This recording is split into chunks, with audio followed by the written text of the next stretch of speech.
Thank you. Jimmy. Thank you, Jimmy, Kevin. Thank you very much. Distinguished hosts, distinguished guests, ladies and gentlemen, all of you here in the HKIE in London, all of you joining us online, good morning. It is a great privilege for me to be able to share with you some thoughts which are going to build, Alice, your comments about resilient, sustainable and inclusive infrastructure, going to build on the opening comments that James made also about the scale of the infrastructure opportunity and what that means for the needs for engineers in our world today. Michael, I feel that you have already illustrated many of the things that I wish to talk about in terms of the things that we need in the world today in order to meet the challenge that we're facing. So thank you very much. I have to say I've always seen Hong Kong as being one of the great leaders and innovators in showing the rest of the world what we need to do. And I will come on to try and explain a little bit more about why I say that. And the starting point is this. The infrastructure demand in the world today is at the highest level in history. This slide comes from a report that was released by McKinsey only a couple of months ago. It talks about $106 trillion worth of infrastructure demand globally over the period out to 2040. $106 trillion is a sum that I think all of us might struggle to comprehend, but it is approximately equivalent to the entire GDP of the world last year. This is the scale of the infrastructure challenge that we face. I have just retired from 22 years in KPMG, most recently as the global head of infrastructure there. I can also say that leaving aside what these numbers might tell us, I know that all of the community of colleagues I have worked in over the last 22 years, also see this huge demand that we are currently facing across the world. And this is a wonderful opportunity. It means for all of us in the infrastructure and engineering professions represented here today, we're never going to be short of work to do. But it is also a big challenge, because the simple fact is that the world does not have the money to meet this demand. It does not have the skills to meet this demand, and today it does not have all the technology that it needs to meet this demand. So what I would like to do in my brief presentation is firstly just dive a little bit deeper into what are the components of that demand, not sectorally, as McKinsey have done here, but thematically. And then I want to talk a little bit about what I see the world needs to do in order to have a hope of coming even close to meeting this level of demand. There are 5 main thematic drivers of this demand in the world, and Alice, in your comment, and James, in yours, you've already touched on some of these. And the first is this. The infrastructure on which we depend today is at risk. It is at risk because of climate change, of the ever more frequent and ever more serious climatic events that we can see all over the world. This particular slide is from early this year, from a report by the Swiss Re Institute. This is tracking the rise in insured losses as a result of climate events. Only the insured losses. If you take into account all of the uninsured losses, that number is 3 times the numbers that are shown on this slide. We have seen a 10-fold increase over the last 25 years in terms of the level of claims coming from climate events. The impact on the infrastructure that our communities depend on is deeply serious. So trillions of dollars need to be invested now in order to protect the critical infrastructure on which we all depend. The Economist a couple of years ago put the level of investment needed to protect just private property at more than $1 trillion each year. Secondly, and with apologies to Gemma, because I think you're going to use this slide, but this is from the Energy Institute's report that was produced earlier this year, looking at total energy demand and sources of supply of that demand in 2024. The second big driver of demand is the need to decarbonise almost everything as quickly as we possibly can. And we all understand the criticality of this for the future for our children. But I include this slide from the very, very powerful report that the Energy Institute have produced because it shows a stark and very difficult story. Because 2024, and indeed the first half of this year, have seen phenomenal progress in terms of sustainable energy. And Michael, you talked about sustainable energy, for example, in terms of what you're doing in the northern metropolis.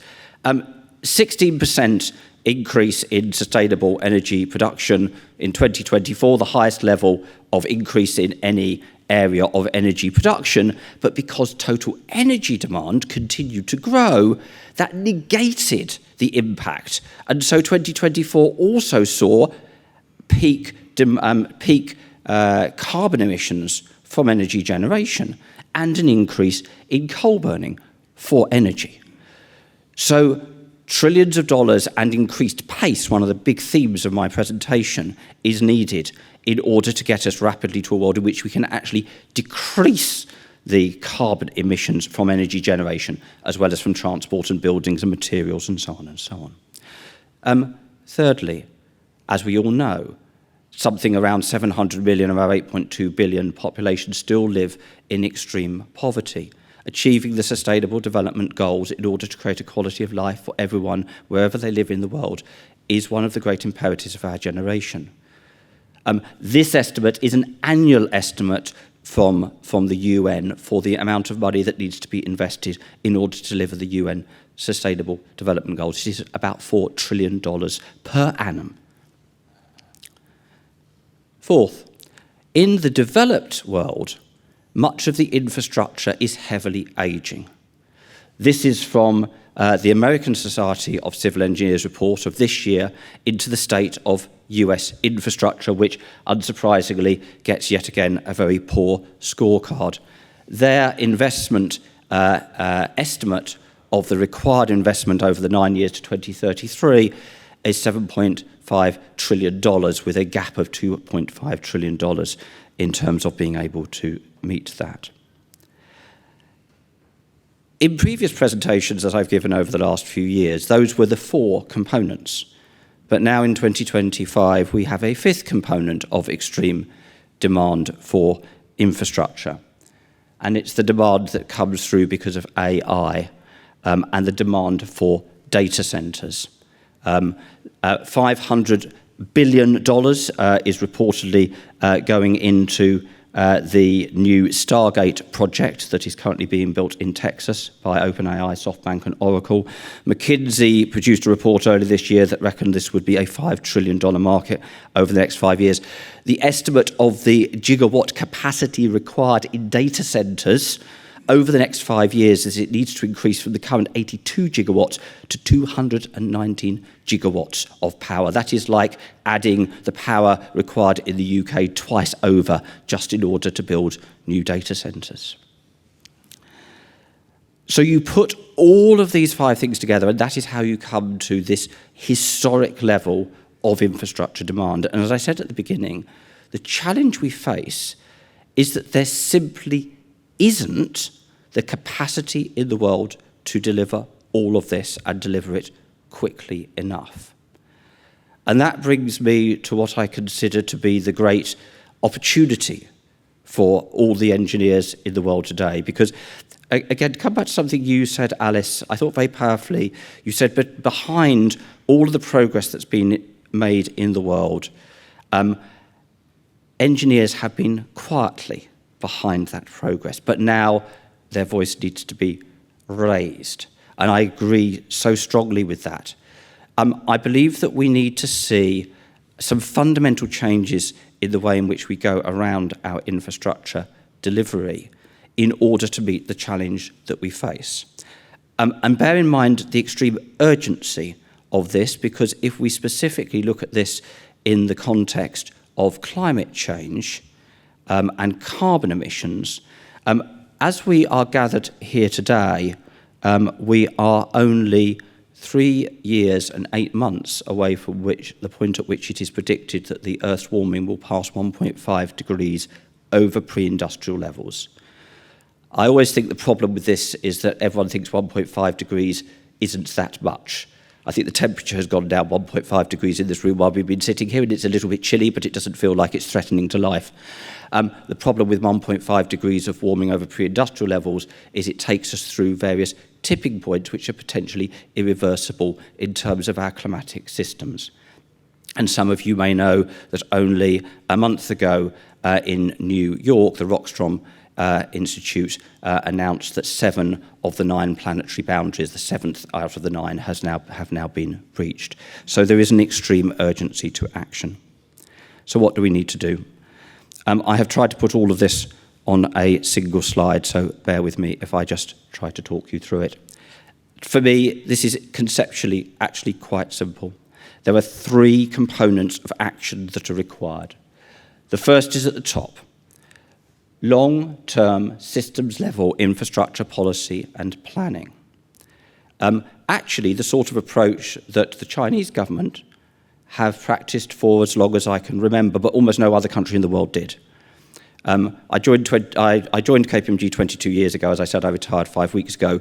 22 years ago, no other country in the world embraced that sort of long-term planning. But that is absolutely fundamental, because it is only when there is that clarity of objective and certainty given by government that it is possible, firstly, for the confidence to exist for the whole of the ecosystem of infrastructure to invest in the technologies that are required in order to create the efficiencies we need. And secondly, it's only possible with that clarity to have the pace, because the last thing you want is the sort of stop-start approach to infrastructure developments that sadly are all too common, not least here in the UK. The second thing we need, and Michael, this is again why I absolutely loved your presentation, the investment in data and digital and technologies. I photographed every one of your slides, I hope you'll forgive me, because the dramatic improvements that you have been able to obtain by just that one particular example of the adoption of a higher grade of steel, the huge reduction in the cost, more than halving, I think, in your first example, and the reduction in the carbon impact are both absolutely critical. Just imagine if that $106 trillion investment that McKinsey suggests we need could be delivered for half. That then suddenly dramatically makes what we are trying to do come into the realm of the possible. And the third piece of this is operating at a programmatic level. Now, I've been involved in infrastructure my entire career. Like all of you in this room and online, I'm sure, you will be immensely proud of individual projects on which you have worked. One of those projects took 10 years of my life. Another of them took 5 years, and in fact, the actual end-to-end from idea to delivery was 25 years. We don't have 25 years to convert all of the world's power to renewable, to move all of the world's transport systems to sustainable transport. We do not have this time any longer. So much as I love public-private partnerships and all of the technical complexity that goes into individual projects, we now need to move away from single projects, and we need to move to programmatic scale. Programmatic scale design using digital twin technologies, programmatic scale procurement. Again, to one of your examples, Michael, using the precast blocks, which you could use for other programs and other projects, and the investment that goes into the factory to create could be used time and time again. And so the pace at which we can deliver can go up and up and up. And even programmatic scale financing. Too many projects are individually financed, and the time it takes to put together those financing agreements is far too long. I think countries of the world that are embarking on big infrastructure programs should be thinking about delivering infrastructure bonds and trying to finance the entire program effectively in one go rather than individually, one by one. So, ladies and gentlemen, just to bring this to a close, I would argue that for today, for governments across the whole world, not just in Hong Kong, how to meet this historic level of infrastructure demand. It's arguably the most pressing issue of our time.